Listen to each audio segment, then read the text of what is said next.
Please allow me to be frank and with respect to many wonderful people around this room here. I'm going to speak in general terms. So nobody please take personal offense. I wish to start really from where President Obasanjo ended. Let us start by looking at the age issue. You politely put it and said, I like to see a critical mass. You see, I've been president for a long time. That's why I always careful with your words. Now, this continent is continent of young people. Half of our people here are below 20 years old. Yes? Look at the average age of our presidents. It's about 63, 64 years old. We're the only continent in the world where we have presidents at 90 years old starting new terms. I mean, you guys are crazy or what?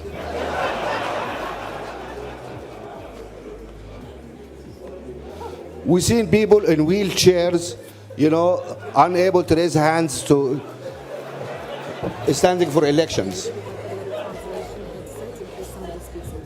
This is a joke.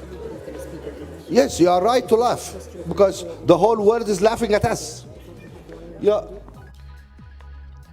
Absolutely, it looks as if it's funny, but it is actually the fact.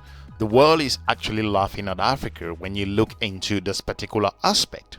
When you look at the current situation around the world, every country is preparing its youths to take over. There's a clear succession plan in place. The preparatory approach is pretty clear. When you look at the current situation and looking at the presidents in serving in those different African countries, such questions keep coming up.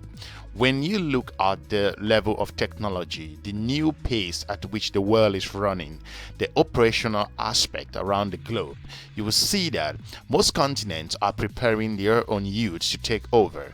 The African youths should be prepared to take over the responsibility. They are the ones in charge. They understand the new technology, the new processes in place, the new solutions that are out there. They are ambitious. They are looking to drive the continent to a different level. If they are not given the post of responsibilities to lead in those strategic areas, Africa will face a challenge in the coming years. This is the fact. What as Journeyman says, it is so absolutely true. When you look at different continents, for example, in the United States, most countries the government or presidents that come to power, the age doesn't matter. If you look at Africa, most of those leaders are old, they are out of touch, they do not understand the challenges that are 20 years down the road. But preparing a young population will tackle those issues and they would understand the challenges and be able to compete with Asia and Europe and also North America. The presidents in those different countries that come to power, for example, in the United States, Kennedy came to power when he was pretty much 43 years old. Some would say 42, was 43 years old at the time. Bill Clinton was even younger when he came to power. Bill Clinton was just about 46 years old when he assumed power. When you look at when Obama took over power in the United States, he was just about 47 years old. These countries have huge nuclear weapons in place. They have materials of different kind. They trust them. These are trillions of dollars economy. They absolutely trust these individuals because the structure is working. They have the absolute trust on those young professionals who took over the presidency of those countries. I wonder how Africa cannot copy from this particular example. When you go deep into to understand that these particular countries can trust there's young professionals to take over, like in the United States. In Europe, it's basically the same. For example, Emmanuel Macron, when he became president of France, he was just old as 39 years old. He was the youngest president, I think, in French history to have assumed that position.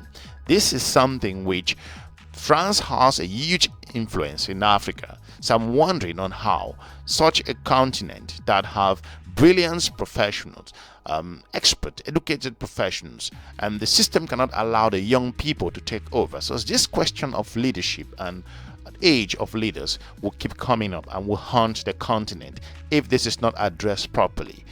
The earlier African hand over this to the youth, the better. Looking at what this billionaire is basically explaining, It's so essential that Africa take this as a matter of urgency.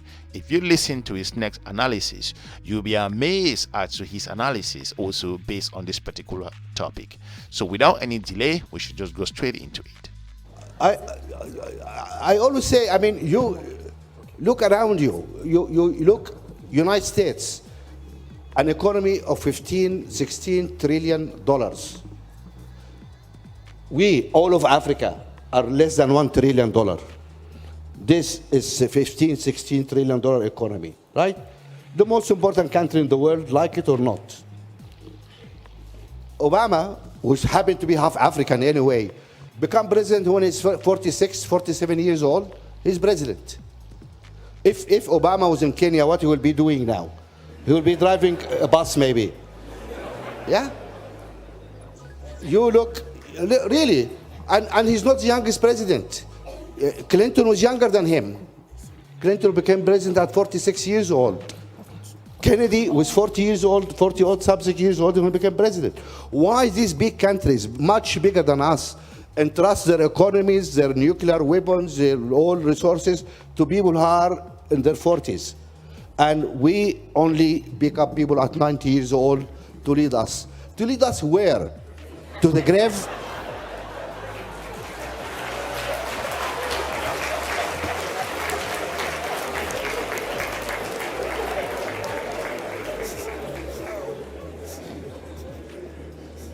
You agree? What is the how? So we can identify what the problems are, and I don't think anybody's, we're all laughing, but in reality, it is a challenge that we have on this continent. Yeah. So how? How do we remedy that? How do we fix that? Yeah, I think really we need our youth to have the space. We really need to look at our political organizations, our institutions, etc. And we need, this is a young continent, and we need to appreciate that we don't understand the world of those young people. We are out of touch. We have to accept that. The future of those guys who are not going to be there to live it. There's a lot of new challenges facing this new generation, which we have no grip to get to grips with it. And we need to find a way now to bring those younger people more into power. It is the job of us, our current leadership, to try and empower this young generation to bring them in. I can see this happening in some countries. I can see some of the, and interestingly, it is some of the younger presidents in Africa, whom now you go and meet their cabinet, and to see really a lot of young people, a lot of young women sitting there. I mean, that's really refreshing. And so we need to empower and trust this young generation to come forward. They have the energy, they have the know-how, they understand the age. That will help us to move forward. In this particular regard, it's important that the continent take absolute control over this. It is so important to stay very competitive with the coming of the Chinese into the African continent, with the Europeans competing, and also France also trying to exert this pressure to kind of like reset its relationship with the African continent. It is wise for Africa to prepare its youth to take control. They don't want to leave these youths to kind of like get into the period when they are not ready, they are not prepared, when they've lost interest in taking control over the systems. Europe is very competitive. They've developed their system in different ways. The United States and North America, Canada and Latin America as well, they have scaled their processes and to embrace technology to a higher level. Africa is a wonderful continent with brilliance and also great experts, but the youths do not really have the position that they need. They need to get into place to get them prepared so they're able to compete with their peers in different continents around the world. There are some great businesses and great entrepreneurs within the African continent who are doing great things. However, these young professionals need to actually get into those different positions. There are some countries, of course, that are doing their best to kind of like open up to make sure that young people get into certain places that will give them a clear understanding as to the way things work.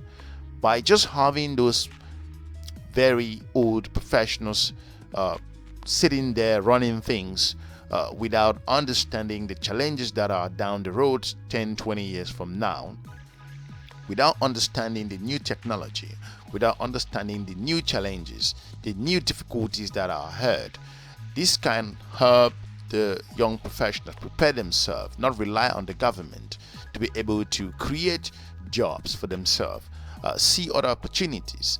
But if they cannot have that chance to kind of contribute into the system for them to feel that they belong, then you have a situation where most of those professionals start thinking like they have to go to the Sahara, go to the Mediterranean and stuff like that. So this is pretty clear. The continent faces a huge challenge. Africa is a wonderful continent, but again, it needs to open up a little bit more to kind of embrace this particular issue.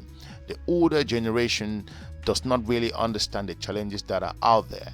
Otherwise, Africa will underperform different continents in future generation, and the same issues that are now will be running around the corner in the next 20 years to come. In this video, hopefully that we're able to kind of like inform you with regards to this particular concern. It is good that finally some of those leaders are beginning to talk about these issues. Otherwise, the continent will be lacking behind in a wonderful way. For now, thanks very much for listening, and hopefully we've informed you with regards to this particular issue about the age of leaders in the African continent, which has split the continent in different ways, like it or not. However, some countries within the continent have moved forward. They're developing their process. They're embracing women, embracing young professionals, which is wonderful. But again, we are looking forward to seeing 10 years down the road how the continent embrace this particular very vital topic. Thank you for watching our videos. Hopefully you've watched our other episode. If not, we encourage you to do so. For now, thanks very much. We're looking forward to meeting you in our next episode. Have a good day. Bye-bye.